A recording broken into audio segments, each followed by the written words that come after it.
आणि 9 वाजताच्या morning prime time बुलेटिनमध्ये आपल्या सगळ्यांचं पुन्हा एकदा स्वागत आहे। आपण बघणार आहोत राज्यभरातल्या तसंच राष्ट्रीय आणि आंतरराष्ट्रीय स्तरावरच्या काही महत्त्वाच्या घडामोडी। मात्र आता सुरुवात करणार आहोत आताच्या 4 महत्त्वाच्या बातम्यांनी। त्यापैकी पहिली बातमी घाटकोपरमधून आहे।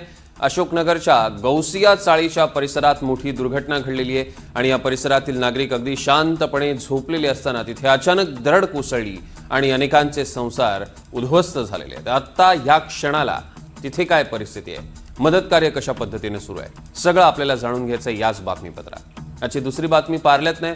आजचा दिवस उजाडला तोच धक्कादायक घटना निकणविले पार्ल्यात सुद्धा एका इमारतीला आग लागलेली आहे। त्या संदर्भातले अपडेट्स आपल्याला घ्यायचे आहेत। आजची तिसरी मोठी बातमी, आज अनेक जण गटारी साजरी करणार आहेत। उद्यापासून श्रावण सुरू होतोय, पण आज सूर्यग्रहण सुद्धा आहे। आता हे ग्रहण कोणत्या दिशातनं दिसेल, त्याचा काय प्रभाव राहणार आहे, त्याचे काय परिणाम होणार आहेत, हे आपल्याला बघायचं आहे। आणि याची चौथी बातमी पावसासंदर्भातली आहे, कारण राज्यात पाऊस पुन्हा एकदा सक्रिय झालेला आहे। आज आता कोणत्या जिल्ह्यांना अलर्ट आहे, कुठे कुठे पाऊस पडू शकतो, हे आपल्याला बघायचं आहे याच बातमीपत्रात। चारही बातम्या विस्तारानं बघणार आहोत। सुरुवात करूया पहिल्या मोठ्या बातमीला। घाटकोपरच्या गौसिया चाळ परिसरातील पहाटे साधारण 3:48 एक दरड कोसळली आणि या दुर्घटनेत 2 जणांचा मृत्यू झालाय। 5 ते 6 जण ढिगाऱ्याखाली अडकले। घटनास्थळी एनडीआरएफची टीम दाखल झाली आहे, अग्निशमन दल दाखल झालंय। मदत आणि बचाव कार्य युद्ध पातळीवर सुरू आहे। 3 घरांवर ही दरड कोसळली होती। या क्षणाची सगळ्यात मोठी आणि महत्त्वाची बातमी आपण बघतोय। घाटकोपरच्या गौसिया चाळ परिसरातील ही दुर्घटना पहाटे 3:48 येथे दरड कोसळली आणि या दुर्घटनेत 2घांचा मृत्यू झालेला आहे, तर 5 ते 6 जण अद्यापही ढिगाऱ्याखाली अडकलेले आहेत। या घटनास्थळी एनडीआरएफची टीम दाखल झालेली आहे। बचाव कार्य युद्ध पातळीवर सुरू आहे। अग्निशमन दल सुद्धा तिथे दाखल झालेले आहेत, त्यामुळे स्थानिक पातळीवर तिकडे मदत सुरू झालेली आहे। बचाव कार्य सुद्धा युद्ध पातळीवर सुरू आहे। या संदर्भातले अधिकचे अपडेट्स आपण घेणार आहोत। थेट घटनास्थळावर जाऊया। एनडीटीव्हीची टीम तिकडे पोहोचलेली आहे। ऋतिक गणकवार आपले प्रतिनिधी आपल्या सोबत आहेत। ऋतिक, सध्याची काय स्थिती आहे?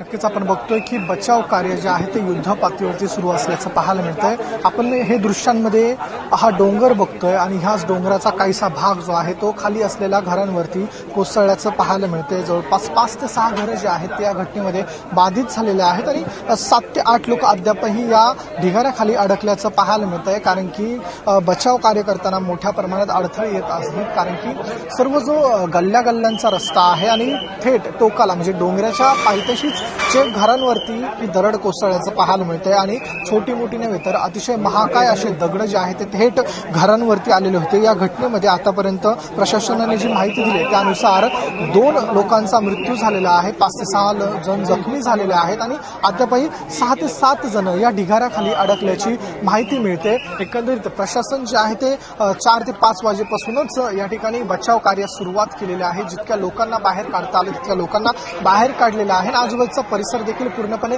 रिकामा करण्यात आलेला असून महानगरपालिकेची शाळा आहे या ठिकाणी तिथे त्या लोकांना हलवण्यात आलेलं आहे। मात्र प्रशासन आपण इकडे बघतो की पूर्णपणे सज्ज आहेत। सर्व ज्या अँब्युलन्सच्या गाड्या आहेत त्या अँब्युलन्सच्या गाड्या पूर्णपणे या ठिकाणी लावण्यात आलेल्या आहे, कारण की लोकांना कधीही खाली घेऊन येण्यात येईल आणि त्यांना या ठिकाणी घेऊन जाण्यात येईल। एकंदरीत आपण बघतोय की 5 ते 6 लोक अद्यापही अडकलेले आहेत आणि पूर्ण घटना जी आहे ती आपण बघितलं 3:30 ते 4च्या दरम्यान घडलेली आहे। पहिले सुरुवातीला झाड पडले, त्यानंतर त्याच्या पाठीमागे असलेली दरड जी आहे ती पूर्णपणे घरांवरती पडलेली आहे। यामध्ये अनेक जण जखमी देखील झालेले आहेत। त्याचे 6 जण अद्यापही ढिगाऱ्याखाली अडकलेले आहेत। 2 जणांचा मृत्यू झालेला आहे। निमुळत्या गल्ल्यांमुळे प्रशासनाला बचाव कार्य करण्यात मोठ्या अडचणी येतात। मात्र यामध्ये विक्टिम कॅमेरा जो आहे तो सध्या मोठा काम करत असल्याचं पाहायला मिळतंय। आपण बघतो की विक्टिम कॅमेरा म्हणजेच जो अशा पद्धतीचा कॅमेरा आहे जो दरडीच्या आतमध्ये घुसतो, ते रोबोटिक कॅमेरा आहे। तो दरडीच्या आतमध्ये घुसून जे लोक जे आतमध्ये अडकलेले आहेत त्यांना शोधण्याचं काम सध्या करतोय, म्हणजे तो लोक जिथे असतील तिथे डिटेक्ट करण्याचं काम करतोय। त्यानुसार प्रशासन त्या ठिकाणी खोदकाम सध्या करत असल्याचं पाहायला मिळतंय। कोणत्याही यंत्रसामग्रीवरती नाहीये, जे फक्त हाताने वरपर्यंत नेऊ शकतो अशाच पद्धतीची यंत्रसामग्री वर नेण्यात आलेली आहे। अशा परिस्थितीमध्ये युद्ध पातळीवरती बचाव कार्य जे जे आहेत NDRFची टीम असेल, अग्निशमन दलाची टीम असेल, ती आता करत असल्याचं पाहायला मिळतं. पोलीस देखील बघतो आपण, पोलीस देखील घटनास्थळावरती दाखल आहेत. बघ्यांची गर्दी मोठ्या प्रमाणात झालेली आहे आणि गौसिया चाळ परिसरामध्ये लोक अतिशय भीतीदायक वातावरणात जगतात. कारण की अद्याप देखील आपण वर बघतोय डोंगरावरती घरं हे मोठ्या प्रमाणात आहे आणि सिंगल नव्हे तर डबल आणि 3 मजली घरं जे आहेत ते अद्यापही डोंगरावरती आहेत. अतिशय धोकादायक स्थितीमध्ये हे लोक जे आहेत ते राहत असल्याचं पाहायला मिळतंय. वॉर्ड ऑफिसरच्या वतीने या ठिकाणी माहिती देण्यात आलेली आहे की वारंवार या ठिकाणी सूचना दिलेल्या होत्या घरं खाली करण्यास, मात्र लोकांनी घरं खाली केली नाही. मात्र आपण बघितलं तर पाण्याची लाईन, लाईटची लाईन, वीज सर्व या ठिकाणी उपलब्ध आहे, तर मग लोक का घरं खाली करतील? त्यांची व्यवस्थित राहायची सोय देखील केलेली नव्हती. मात्र आपण बघितलं तर अशी सध्याची स्थिती आहे. युद्ध पातळीवरती बचाव कार्य सुरू असल्याचं आपण बघतोय.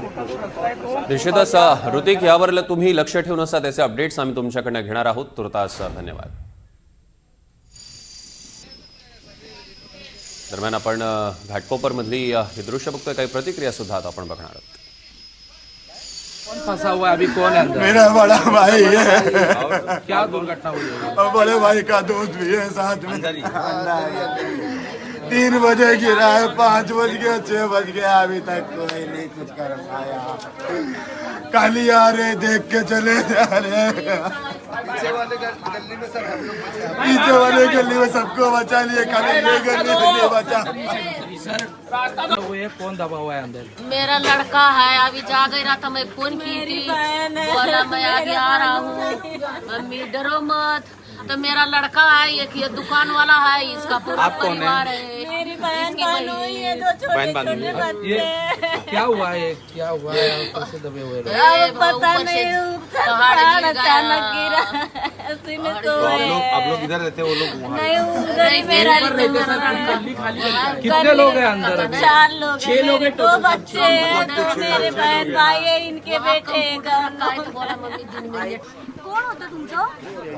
भाई हाँ? भाई हमारे भाई भाई थे? हाँ ओ, कितने अभी तक साल के मिले हैं? नहीं। कितने साल के हैं? 27 साल के हैं। किधर ऊपर थे क्या? हाँ इधर ही थे, अभी कल ही आके शिफ्ट, कल या परसों आके शिफ्ट हुए थे। क्या नाम है उनका? आरिफ नाम है। और क्या काम वगैरह कुछ करने के लिए अभी आए थे इधर? हाँ काम के सिलसिले में आए थे, लेकिन अभी कल या परसों शिफ्ट हुए। किधर से आए? गांव यूपी से आए थे। इधर शिफ्ट होने के पहले किधर रहते थे? इसके पहले साइन में रहते थे। कितने साल तक यहाँ पे हो आप? आपको नोटिस मिली थी? नहीं हम यहाँ पे नहीं रहते थे, वो अभी कल या परसों इधर से शिफ्ट हुआ। आप बोलो ना। कल या परसों इधर पे आके शिफ्ट हुआ, तो अभी रात को सुबह 4 या 5 बजे फ़ोन आया, तो ऐसा हुआ कि पहाड़ गिर गया है, मिल नहीं रहे, लेकिन उनका मोबाइल मिला, फ़ोन लगाया, कोई दूसरा मतलब है वो उठाया, तो बोला ऐसा बात है करके। आप किधर से हैं? मैं मुंबई सायंस से हूँ। नहीं, लेकिन आपका गांव? यूपी उत्तर प्रदेश जौनपुर जिला। लेकिन अभी आपके उनके साथ और कोई थे घर में? पूरे उनके पूरी फैमिली, हस्बैंड वाइफ 2 बच्चे मिल नहीं रहे? मिल नहीं रहे। एक 5 साल के बच्चा था और 2 साल की बेबी थी।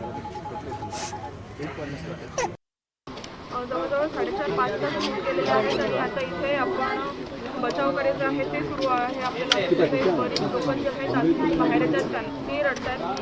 बऱ्याच लोकांचा नका जाऊ पुढे, नका जाऊ पुढे.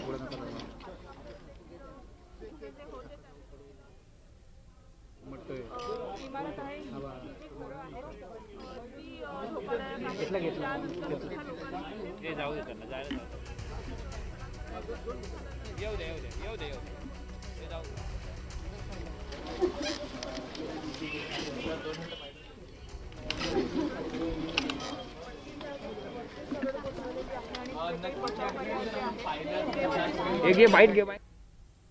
पोलीस स्टेशनच्या अशोकनगर मध्ये हे जो डोंगर आहे त्या डोंगराची दरड रात्री साधारणपणे 3-3:15च्या सुमारास कोसळली आणि ती 2-4 घरांवर पडून त्याच्यामध्ये काही नागरिक दबले गेले.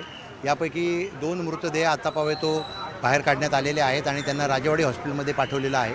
त्या ठिकाणी पुढील कायदेशीर कारवाई सुरू आहे आणि त्याचबरोबर इथे BMCचं फायर ब्रिगेड, NDRFचं पथक, पोलीस आणि इतर टीम ज्या आहेत त्या नागरिकांना रेस्क्यू करण्याचं काम करत आहेत. त्याच्यामध्ये एकदम आतल्या बाजूला असल्यामुळे आणि मोठे दगड असल्यामुळे त्याच्यामध्ये काम सुरू आहे आणि निश्चितपणे त्या लोकांना रेस्क्यू करण्याचं आहे. किती लोक 3 ते 4 लोक आतमध्ये अडकलेले असण्याची शक्यता आहे. त्यावर काम चालू आहे. खूप वाईट परिस्थिती आहे. 2 लोकांची डेथ झालेली आहे आणि कमीत कमी 4 ते 5 लोक आतमध्ये दबलेले आहेत. त्याच्यात एक लहान पोरगा पण आहे. युद्ध पातळीवरती प्रशासन बचाव करते. आहेत त्या पाठवलेल्या पाहायला मिळतात. अजूनही नोटीस यावेळी देखील दिलेल्या होत्या. नेमकं काय कारण आहे की लोक इकडनं निघत नाहीत किंवा नेमकं काय प्रकरण आहे? दरवर्षी महानगरपालिका स्वतःवर काही येऊ नये म्हणून नोटीसची प्रक्रिया योग्य पद्धतीने बजावतात. दरवर्षी डोंगरावर राहणारी किंवा डोंगराच्या खालच्या लोकांना नोटीस देतात आणि ते निघून जातात. परंतु नोटीस दिल्यानंतर तुम्ही काय त्याचा प्रोसिजर करताय? म्हणजे उद्या समजा डोंगर कोसळला तर आता तुम्ही महानगरपालिकेच्या अधिकाऱ्यांना विचारा, ते एकच सांगतील आम्ही यांना नोटीस दिले होते. पण नोटीस दिल्यानंतर काय आहेत? नोटीस दिल्यानंतर तुम्ही त्यांना कुठं शिफ्टिंग दिली का? की बाबा HDLमध्ये रूम खाली आहेत, तुम्ही त्यांना शिफ्टिंग केली का? की कुठल्या शाळेत तुम्ही त्यांना पाठवलं का? असं काही होत नाही. फक्त आणि फक्त नोटीस देण्याचं काम करतात आणि असे प्रकरण होतात. महानगरपालिका सत्ताधारी आता येणार 5 लाख 10 लाख आणि 15 लाख, कदाचित आता 15 लाख देतील. तेवढं काम करून स्वतःचे श्रेय लाटण्याचा प्रयत्न करणार आणि इकडनं निघून जाणार. बचाव कार्य सुरू आहे. बचाव कार्य आता महानगरपालिका, फायर ब्रिगेड आणि नेहमीप्रमाणे पोलिसाची पूर्ण जबाबदारीच असते. ते त्या पद्धतीने काम चालू आहे आणि आता हळूहळू कसं, एकतर गल्ली खूप छोटी आहे, आतमध्ये जायला जागा नाही आहे. हळूहळू काम आता युद्ध पातळीवर चालू झालेलं आहे.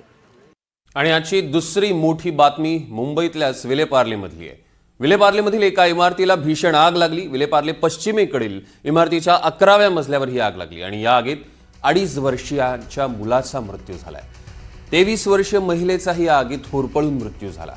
या दुर्घटनेत 6 जण जखमी झालेत. ही आग बॅप्टिस्टा रोडवरील असलेल्या शांता भवन इमारतीमध्ये लागली आहे. आता आग नेमकी कशामुळे लागली याचं कारण अद्यापही समोर आलं नाही. विलेपार्लेमधील इमारतीला भीषण आग लागली. आपण बघतोय या लागलेल्या आगीत 2घांचा मृत्यू झालेला आहे. इमारतीच्या 11व्या मजल्यावर ही भीषण आग लागली. त्यात 6 जण जखमी झालेले आहेत. तर आज यंदाच्या वर्षातलं हे शेवटचं पूर्ण सूर्यग्रहण आहे आणि हे शेवटचं सूर्यग्रहण भारतात मात्र दिसणार नाहीये. हे ग्रहण मुख्यतः ग्रीनलँड आणि आयलँडमध्ये दिसेल. यासोबतच ते स्पेनमध्ये सुद्धा दिसणार आहे. भारतीय वेळेनुसार 9:04 हे ग्रहण सुरू झालेलं आहे. मात्र ते आता भारतात दिसत नाहीये. त्यामुळे तुम्ही पूजापाठ करू शकता. हे सूर्यग्रहण भारतातनं दिसणार नसल्यानं भारतात त्याचे कोणतेही वेध किंवा सूतक काळ लागू होत नाही.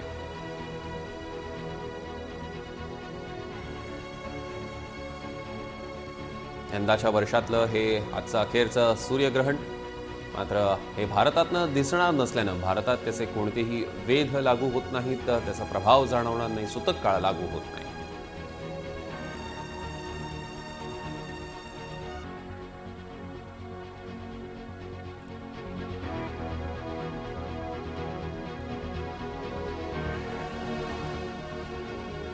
आणि आजची पुढची मोठी बातमी.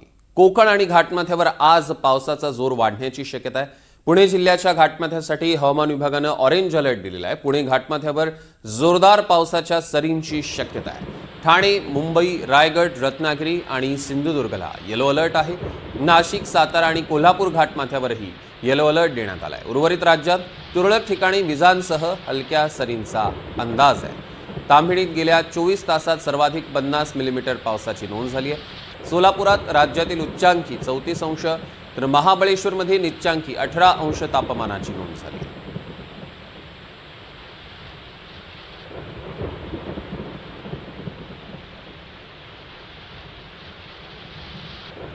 तर जळगाव जिल्ह्यात मध्यरात्रीपासून काही भागांमध्ये पावसाचा जोर वाढलेला आहे.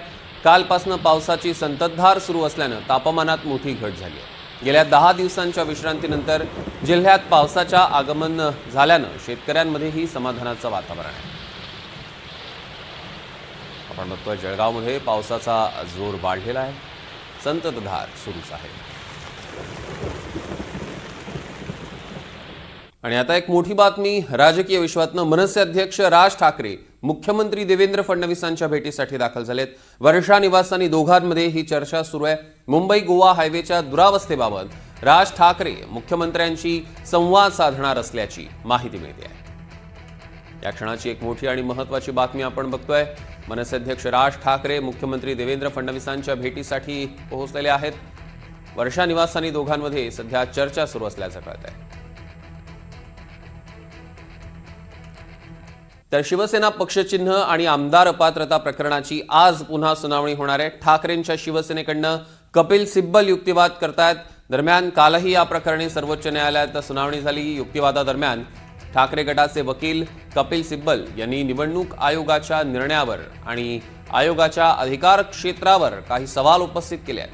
काही आमदारांनी घेतलेली स्वतंत्र भूमिका किंवा विधिमंडळ गटातील फूट म्हणजे मूळ राजकीय पक्षातली फूट असं मानता येणार नाही असा युक्तिवाद त्यांनी केला. तसंच एखाद्या पक्षाची घटना वैध की अवैध याबाबतचा निर्णय घेण्याचे अधिकार निवडणूक आयोगाला नाही असा दावाही त्यांनी केला. आज दुपारी 2 वाजता पुन्हा सुनावणी होईल. दरम्यान कालच्या सुनावणी दरम्यान कपिल सिब्बल यांनी ठाकरे गटाच्या वतीनं नेमका काय युक्तिवाद केलेला आहे एकदा बघूया. आजच्या युक्तिवादामध्ये नेमके कोणते मुद्दे समोर आले ते पाहूया. विधिमंडळ पक्षात फूट पडली, राजकीय पक्षात नाही असं कपिल सिब्बल यांनी अधोरेखित केलं. पक्षफुटीचा मुद्दा सोडवण्याचा अधिकार आयोगाला नाही असा दावा त्यांनी केला. चिन्ह देताना विधिमंडळातील बहुमताचा निर्णय आवश्यक असतो. 1999च्या घटनेत मुख्य नेता असा उल्लेखच नाही. एकनाथ शिंदेंनी स्वतःला मुख्य नेता मग कोणत्या आधारावर ठरवलं असा सवालही कपिल सिब्बल यांनी उपस्थित केला. 2018च्या पक्ष संविधानात मुख्य नेता नव्हे तर पक्षप्रमुख असा उल्लेख आहे. पक्षघटना संवैधानिक की असंवैधानिक हे आयोग ठरवू शकत नाही. 2018चं पक्षाचं संविधान शिंदे गटानं अयोग्य असल्याचं म्हटलं. 2018च्या घटना बदलानुसार शिंदेना मुख्य नेता असं सांगितलं जातंय. पक्षात येता लाभ घेता नंतर म्हणता पक्ष लोकशाही विरोधी. पक्ष लोकशाही मार्गाने आहे की नाही हे ठरवणारा आयोग कोण? पक्षघटना असंवैधानिक तर पक्ष नोंदणी रद्द का केली नाही? आयोग चिन्ह दुसऱ्या गटाला कसं देऊ शकतं? असे काही सवाल कपिल सिब्बल यांनी उपस्थित केलेत. पक्ष लोकशाही प्रमाणे काम करत नव्हता तर मग आयोगानं तेव्हाच नोटीस का दिली नाही? आयोगानं अधिकार नसताना चिन्ह थेट दुसऱ्या गटाला दिलं असा दावा कपिल सिब्बल यांनी केलाय. कालच्या सुनावणीनंतर संजय राऊत आणि नरेश म्हस्के दोघांनीही आपापली बाजू मांडली. मात्र माध्यमांसमोर ही बाजू मांडण्यापूर्वी कोर्टाबाहेर एक वेगळाच ड्रामा बघायला मिळाला. सुनावणीनंतर दोन्ही गटांचे नेते माध्यमांसमोर बोलायला आले. यावेळी ठाकरेंकडनं संजय राऊत आणि अनिल देसाई होते. शिंदे गटाकडनं नरेश म्हस्के एकाच वेळी समोर आले. यावेळी संजय राऊतांनी सोबतच माध्यमांसमोर बोले असं म्हटलं. निकालानंतर आमच्याकडे यावंच लागणार आहे त्यामुळे आत्ताच या अशी कोपरखळी राऊतांनी लगावली. एवढंच नाही तर अनिल देसाई थेट त्यांना सोबत घेण्यासाठी पुढे सरसावले. मात्र नरेश म्हस्केंनी मागे जात आधी तुम्ही बोला असं सांगितलं.